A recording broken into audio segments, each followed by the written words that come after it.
Yo, what's going on, guys? It's your boy Tonio back here with another video, and today we're gonna talk about the boxing event that just went down last night. We're gonna talk about Canelo versus Berlanga.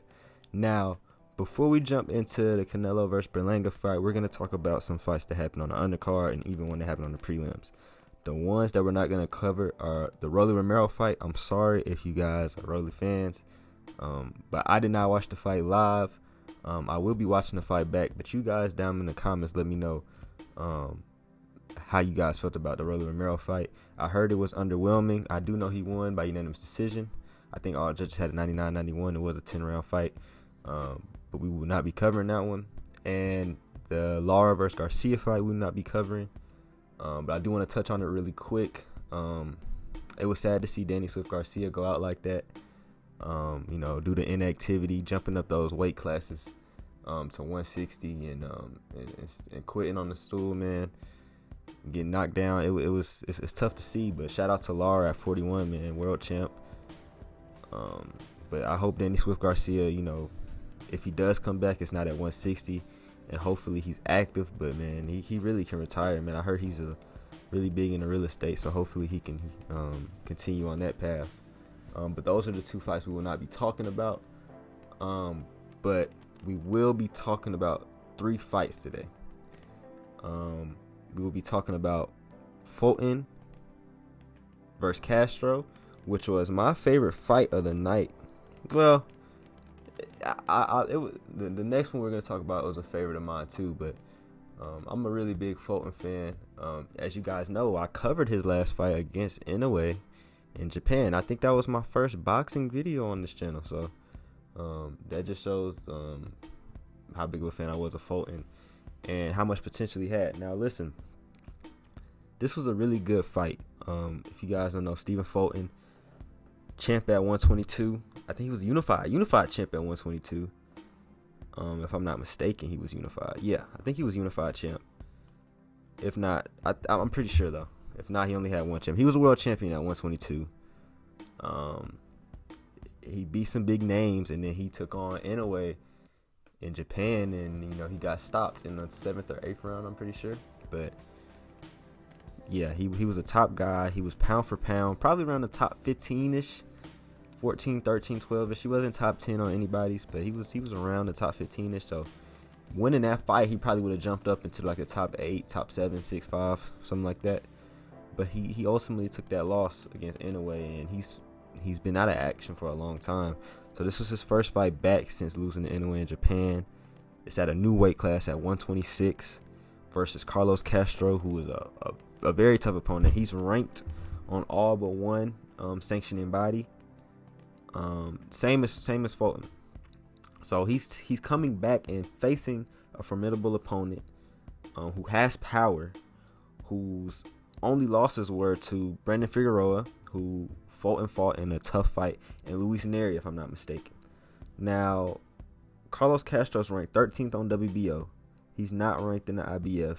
He's ranked 5th in the WBC, so that's very high. He's ranked 7th in the WBA.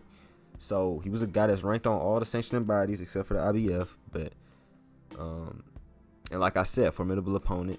He wasn't coming off an L, so he's trying to, climb the rankings just like Fulton is. So Fulton came in there, and you could tell there was ring rust. I actually had him losing the fight when I scored it. I had it 95-94. I had it 5 rounds even, but Castro did land a knockdown in the 5th round that ultimately decided the fight for me. But I can see if you gave it 95-94 Fulton as well. So, but I think Fulton looked good. I think Castro was quicker than I expected. I thought, Fulton, when he fights, he has that quick jab. He's so quick in the ring. He usually has the quickness advantage. But today it looked like Castro was quicker. Yeah, that jab was landing to Castro, man, and it was causing problems for Fulton all night. But Fulton did a very good job of adjusting after he got knocked down. And ultimately he won the 9th and 10th round for me, which, probably for the judges gave him that victory. But man, Fulton showed heart. He came out, he survived the 5th round, and he just started banging with Castro, man. He just started swinging, letting his hands go. He was throwing that looping right. It wasn't landing, but he was letting it go.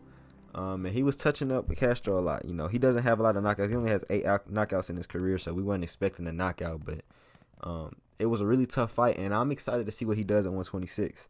Now, if we look at Fulton, right, he's ranked number 2 for the WBA, behind Bruce Shushu Carrington, who's number 1. And the champion right there is Nick Ball.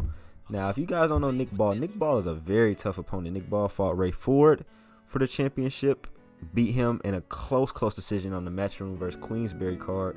And then he fought Ray Vargas in another Saudi Arabian card. I forget which card it was. But he fought Ray Vargas. Maybe the one where Joshua fought Wallen. But I'm not sure. He fought Ray Vargas, and that was a really tough fight. And many thought he won that one, and they called it a draw, and Ray Vargas got to keep the title. So really, Nick Ball should be the WBC champion right now, but he did beat Ray Ford for the WBA. And right now, I think Fulton is next in line to fight Nick Ball. After Nick Ball, he's defending his championship against Ronnie Rios, if I'm not mistaken, in a card of their own. So after that, I think he can take on Stephen Fulton unless Nick Ball is going to unify with Ray Vargas or anybody else, right? But Stephen Fulton is next in line because I think Bruce Shushu Carrington isn't going to do that mandatory. I think he's going to wait a little bit before he gets that fight. And then if you look at around at the WBO, IBF, WBC, you look at the WBO champion, who is Rafael Espinoza. I think they ordered him to fight against Robeisy Ramirez in a rematch, so he's occupied. If you look at Angelo Leal, the IBF champion, he's 25-1, just came off a vicious knockout. His only loss is Stephen Fulton, so he might want to avenge that Stephen Fulton loss. And if you look, he doesn't have really any big opponents that's ranked in the IBF. So if Fulton wants to make that fight, he probably can get that fight because Leal wants to get that win back. And if you look for the WBC, Ray Vargas, Brandon Figueroa is the interim champ. If Figueroa and Vargas were to fight, I got Figueroa in that fight. And Fulton's already talked about he wants to get that Figueroa fight. I think Figueroa would want that fight with Fulton as well due to losing to him at 122. So that's a possibility right there. So Stephen Fulton really, if he just stays on this steady path, he keeps fighting, he's not inactive anymore, he could really have a good run at 126. But he ultimately said in the interview with Steven Jackson that 130 is where he belongs. So maybe he moves up to 130. I think he can beat some of the champs at 130. Robson Conceição, Shaky Foster. Ray Ford is up at 130 now. Emmanuel Navarrete, Oscar Valdez. Those are some names he can fight at 130. So you guys let me know how you think Stephen Fulton did. And do you see him becoming the champion 126, 130? What's the move? Now let's talk about Caleb Plant versus Trevor McCumby. I caught majority of the end of the fight. I didn't catch all of it because I was watching the Georgia Bulldogs. They scared me, man, so I had to tune in. But I did see that Caleb Plant got knocked down. He came back and he won the fight. A stoppage at the end of the round, man. I forget which round it was, but it was a clean stoppage at the end of the round before the bell sounded, man. And listen, one thing about Caleb Plant is that, man, he is a dog. Like, he's going to come after you. He can fight on the back foot. It wasn't working this fight, so he had to come and fight on the inside with Trevor McCumby. Even though Trevor McCumby's got a lot of power, he had to come to McCumby. He had to get him, and man, Caleb Plant doesn't get enough love for his power. He doesn't have, well, I mean, he does, because he does have one punch power. But it against the top guys like a Canelo, like Benavidez, like a Berlanga, he doesn't have that one punch power. He's got to accumulate them and throw combinations to get his stoppages. But man, I was really proud of the way he fought back, and you know, Caleb Plant's gonna showboat. He put on a show for the people, man. And like I said, this one and the Fulton fight were my favorite fights. Now he's at 168. He won the interim championship for the WBA. So he's next in line for Canelo's fight at WBA. And if you look on other sanctioning bodies, he's not really ranked. So if his next fight is Canelo, probably won't be, but if he wants to go for a belt, he also mentioned he will fight Berlanga and Jamal Charlo, which those is personal fights for him. So I think any of those fights make sense for him, given the context there. But whatever Caleb Plant decides to do, I'm sure everybody will watch because he puts on a show. He talks in the press conferences and everything. So he knows how to put on a show. He's a great boxer as well. He'll probably be a world champion again, hopefully. I'm hoping he does. Now, let's talk about Canelo versus Berlanga. This is the main event. And Canelo just, he did his thing, man. At this stage of his career, Canelo can pick who he wants to fight, and he's earned that right. But at the same time, there's people that we want to see Canelo fight because we want to see Canelo get challenged. Because people say Canelo's losing a step, but it's like fighting the guys he's fighting, we're not seeing that. Fighting Munguia, we're not seeing a lost step. Fighting Edgar Belanger, we're not seeing a lost step. He's making them look amateur because Canelo Alvarez is top class. When they get in there, you can see the nerves on Edgar Berlanga when they first got in there. And Canelo's gonna pick a guy that he knows is gonna bring a fight to him. Edgar Berlanga was fighting off the back foot and was very gun shy for the most part. But when the fight started getting chippy and hitting on the break and all type of things like that, that's when Berlanga started to let his go a little bit. But it just wasn't enough ultimately. I had Canelo winning every round easily, and that knockout in the third round, or knockdown, man, that was vicious. He set him up with the feint, and then that left hook, man, it was very Roy Jones-esque if you ask me. But yeah, Canelo doesn't look like he's losing a step to me. Maybe a little bit, but he's still got the feints. He's still smart. He's still got a chin of steel, man. But yeah, Canelo's next move, if we're talking about anything, we want him to fight David Benavidez, but Benavidez said 175. Canelo said that he wants to fight Dimitri Bivol in a rematch if he beats Beterbiev. I don't know. Last time that didn't go so well for Canelo.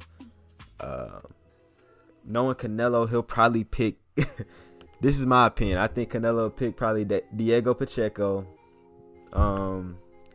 Christian Mbili, someone like that, right? A guy that is known but isn't really like a top dog that he knows he can beat, and just get his easy money and get a fight and walk out of there, man. But like I said, Canelo is a GOAT in the sport of boxing, and he put on a great performance last night. I had no complaints from Canelo.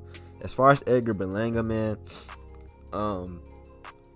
after the fight, when things was chippy, and then when the bell sounded and he went and hugged Canelo, man, that told me all I needed to know. He was there for that check. He got his check, and now he's good, man. He wasn't really there to win the fight, and when he was fighting the fight, he wasn't there to win the fight. Same as Jermell Charlo when he fought Canelo. Munguia was actually there to win. He just fell short. But man, some of these guys, when they fight, they're just there for the check. And that's what Edgar Berlanga showed to me. A lot of people said he showed his potential. He showed he wasn't scared of Canelo. Man, I didn't see what you guys saw, man. Edgar Berlanga had a bad performance to me. And like I said, if David Benavidez is in that ring, David Benavidez is going to bring the fight to Canelo, let his combinations go, let his hands go. Edgar Berlanga simply just didn't do that. He in my opinion, let Puerto Rico down. But he did gain a name because he won all 12 with Canelo. In my opinion, Canelo held him up just like he did Jaime Munguia. But, hey, who knows? Maybe he can come back around, become a champion. He said he wants to fight the winner of the IBF championship, because that is vacant. So it looks like it's gonna be William Skull versus Shinskin. Where is he ranked in the IBF? He's not ranked in the IBF, so I don't know how he's gonna get that done. But yeah, he'll have that name now. It looks like Christian Mbili or Diego Pacheco will probably get that fight before he does. But yeah, we'll see how it goes, man. Overall, I was satisfied with the fights last night. I had a good time watching them. You guys let me know down below in the comments how you felt about the fights, what you thought about Canelo versus Berlanga, Fulton versus Castro, Plant versus McCumby, and then also about Rolly Romero's fight, Lara versus Garcia. I know I didn't cover those as well, but yeah, you guys let me know. I also have a video planned on another face of boxing, Gervonta Tank Davis, coming soon about his next couple of plans. So yeah, you guys just let me know how you felt down below in the comments. Tonio Knows Boxing. We out.